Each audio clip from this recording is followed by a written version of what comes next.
Assalamualaikum warahmatullahi wabarakatuh. Perkenalkan, nama saya Nunik Astria. Saya peserta Latsar CPNS tahun 2021 dari pemerintah Kota Tegal, Angkatan 19, kelompok 2. Pada kesempatan kali ini, saya akan memaparkan tugas individu agenda 2, yaitu tentang isu-isu organisasi. Berdasarkan data laporan yang ada di Puskesmas Lerok, saya identifikasi terdapat 3 isu yang terjadi. Yang pertama, kurangnya cakupan peserta KB MKCP atau metode kontrasepsi jangka panjang di Puskesmas Lerok bulan Januari sampai Juli tahun 2021. Yang kedua, kurangnya cakupan imunisasi dasar bayi di Puskesmas Lerok bulan Januari sampai Juli tahun 2021. Dan yang ketiga, kurangnya cakupan penimbangan bayi dan balita di Posyandu Wilayah Kerja Puskesmas Lerok bulan Januari sampai Juli tahun 2021.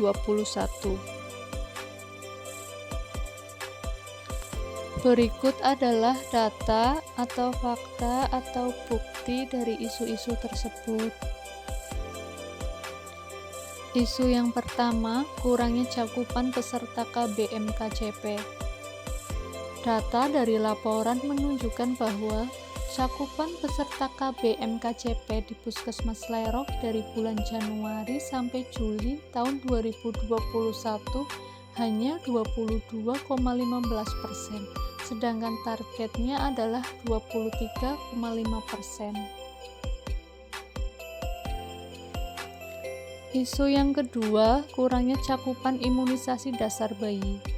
Data dari laporan menunjukkan bahwa cakupan imunisasi dasar bayi di Puskesmas Lerok dari bulan Januari sampai Juli tahun 2021 hanya 37%. Sedangkan targetnya yaitu 55,42%. Isu yang ketiga, kurangnya cakupan penimbangan bayi dan balita.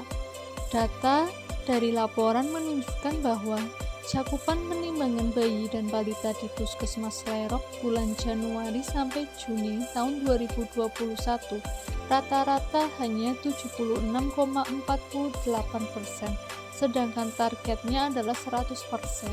Bulan Juli tidak dilakukan penimbangan atau posyandu karena aturan PPKM.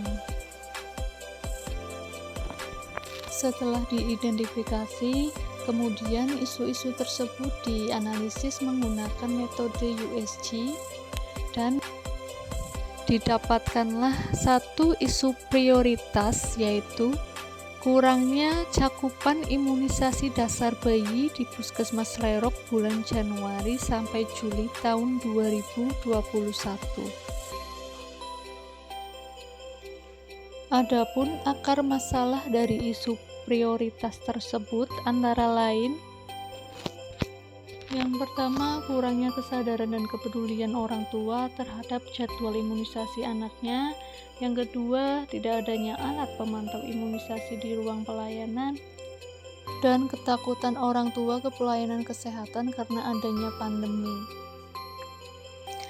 Adapun gagasan kreatif yang direncanakan yaitu optimalisasi pemantauan imunisasi dengan kantong imunisasi dan kartu cermat imunisasi.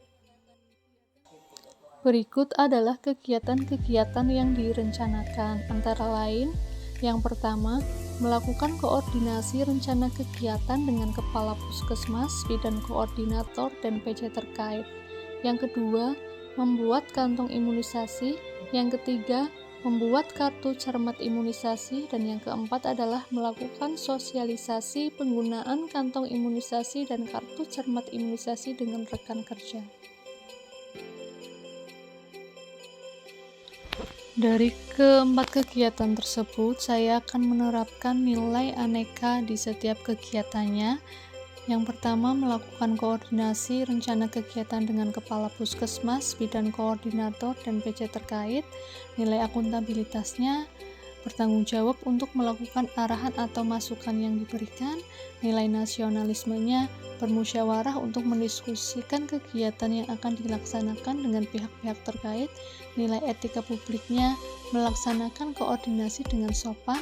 Nilai komitmen mutunya menjalin komunikasi yang efektif dalam diskusi untuk mendapatkan tujuan yang diinginkan, dan nilai anti korupsinya mencatat semua pengarahan yang diberikan.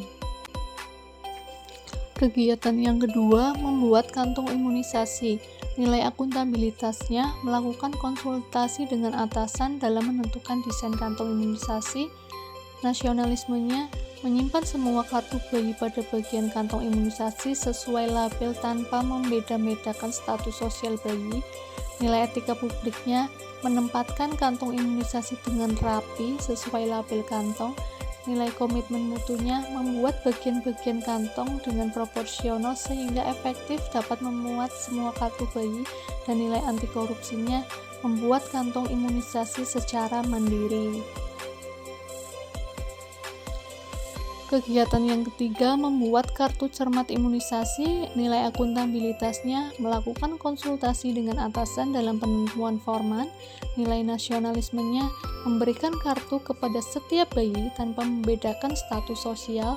Nilai etika publiknya menempatkan kartu cermat imunisasi dengan rapi.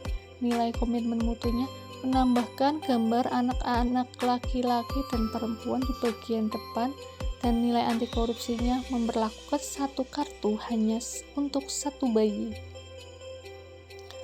Untuk kegiatan yang keempat, yaitu melakukan sosialisasi dengan rekan kerja. Akuntabilitasnya membuat materi sosialisasi dengan sungguh-sungguh dan penuh tanggung jawab. Nasionalismenya bermusyawarah jika dalam sosialisasi tersebut terdapat saran dan masukan. Kemudian nilai etika publiknya melakukan sosialisasi dengan bahasa yang sopan. Komitmen mutunya menggunakan bahasa yang efektif dan efisien, dan anti korupsinya melakukan sosialisasi secara sederhana.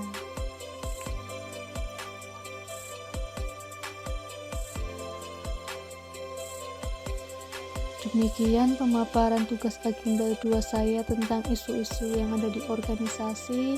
Terima kasih. Wassalamualaikum warahmatullahi wabarakatuh.